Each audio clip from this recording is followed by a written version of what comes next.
Indonesia, negeri dengan populasi muslim terbanyak di dunia, tersebar di ribuan pulau. Lebih dari 200 juta penduduk muslim di negeri ini selama beratus-ratus tahun telah membentuk komunitas muslimnya sendiri-sendiri. Dengan lingkungan serta adat istiadatnya sendiri menjadikannya sebuah negeri dengan sejumlah komunitas muslim yang memiliki keunikannya masing-masing. Ratusan ribu masjid telah didirikan umat di tanah air. Dengan jumlah sebanyak itu, masjid menjadi sebuah potensi yang amat besar, tidak saja untuk menjaga keimanan dan ketakwaan umat di tanah air, namun juga untuk meningkatkan kesejahteraan dan kemakmuran umat lahir maupun batin.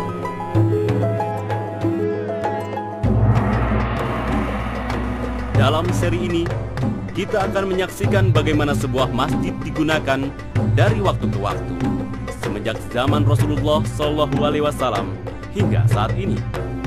Kita juga akan menyaksikan bagaimana komunitas-komunitas muslim di tanah air memanfaatkan masjidnya untuk memenuhi kebutuhan umat dan menjawab berbagai tantangan kehidupan dunia modern. Masjid-masjid ini kemudian tidak hanya dimakmurkan umat, namun sebaliknya juga mampu memakmurkan umat.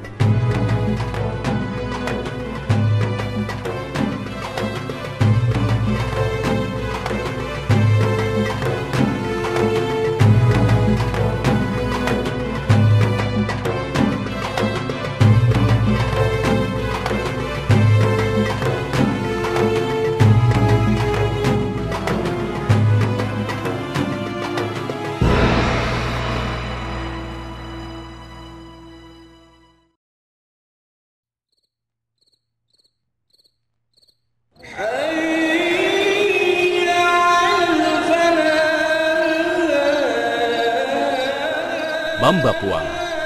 Dalam bahasa setempat, kata ini berarti jalan menuju Tuhan. Sebuah kata yang tepat bagi sebuah tempat yang terletak di pucuk pegunungan Sulawesi.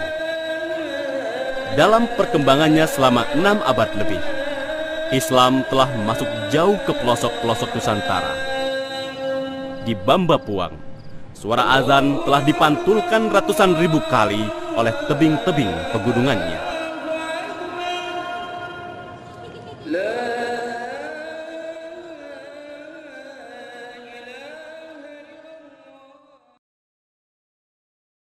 Masjid secara bahasa berarti tempat sujud, diambil dari kata sajadah yasjudu.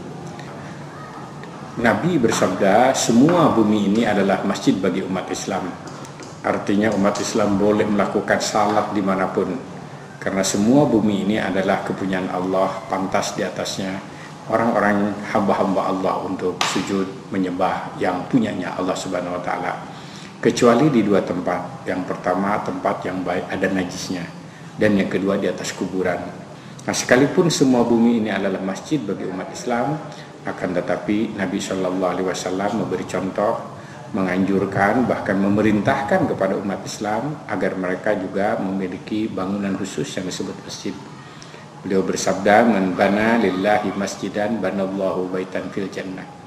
Barang siapa yang dengan tulus dan ikhlas membangun masjid, maka dia akan disediakan gedung indah di sorga. Menarik untuk diperhatikan bahwa meskipun Al-Quran menerangkan istilah masjid langsung maupun kiasan sekurang-kurangnya 20 kali, namun tidak ada satupun di antara ayat-ayat di dalamnya yang menjelaskan bentuk lahiriah dari sebuah masjid. Semua ayat yang terkait selalu menjelaskan masjid hanya dari asas sifat maupun kegiatan yang ada di dalamnya.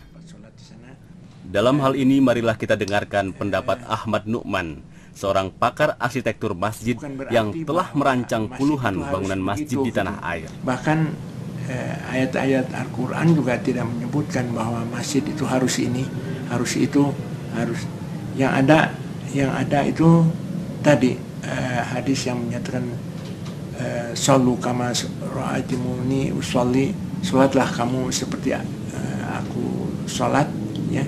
Jadi saya berpendapat tidak jelas kalau mengacu kepada masjid yang dibuat oleh arsitek-arsitek muslim sejak zaman Nabi Muhammad SAW sampai sekarang. Misalnya menara pun itu tidak harus di mana gitu letaknya, tapi menara itu hanya tanda atau tempat atau keluarnya suara untuk panggil. Sebaliknya dari segi kegiatan, demikian banyak hal-hal yang bisa dilakukan di masjid, seperti yang dicontohkan oleh Rasulullah sebagai pusat pemerintahan, peradilan, pendidikan, bahkan juga tempat pengobatan serta pusat pertahanan dan komando militer. Sangatlah mengherankan bahwa fungsi-fungsi sosial politik dan ekonomi masjid yang beragam itu kini telah berkurang banyak.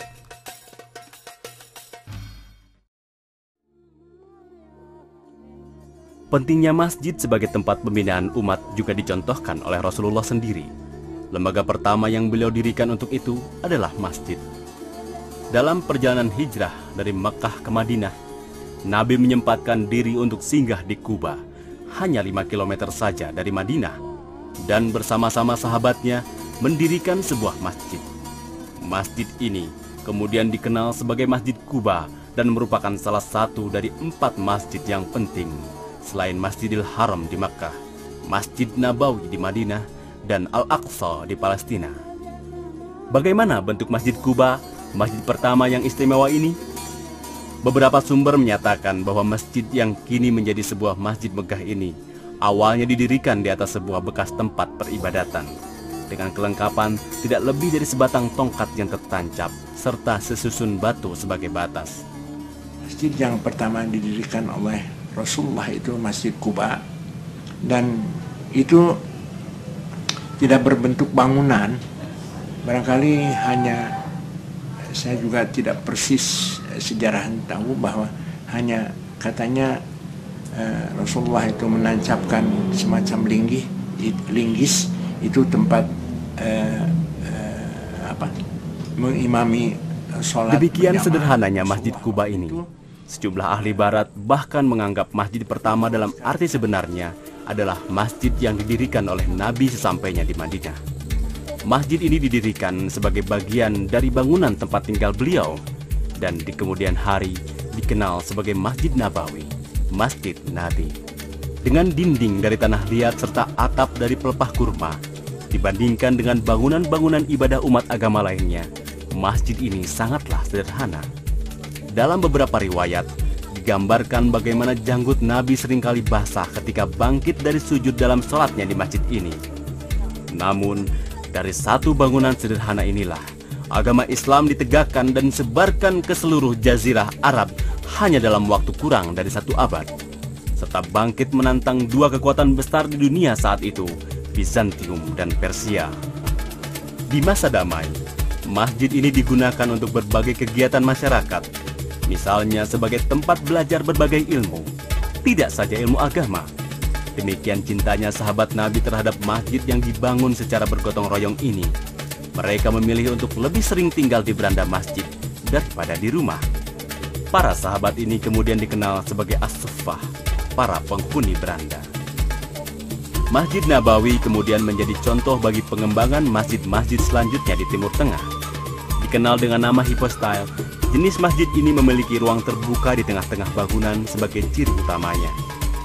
Ruang terbuka ini di kemudian hari memegang peran penting sebagai pusat kota-kota Islam yang berkembang sekitar abad ke-10 hingga abad 17 Masehi.